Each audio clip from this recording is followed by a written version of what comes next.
Madam, YouTube અને ફેસબુકના અમુક વિડીયોમાં એમ કહે છે કે તમારે હંમેશા કાચી ઘાણીનું તેલ ખાવું જોઈએ અને કેટલાક વિડીયોમાં એમ કહે છે કે તમારે સનફ્લાવર ઓઇલ ખાવું જોઈએ.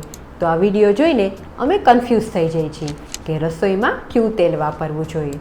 તો મિત્રો, રસોઈમાં કયું તેલ વાપરવું જોઈએ તેની પસંદગી કરતી વખતે આ 3 બાબતોને ખાસ ધ્યાનમાં રાખવી જોઈએ.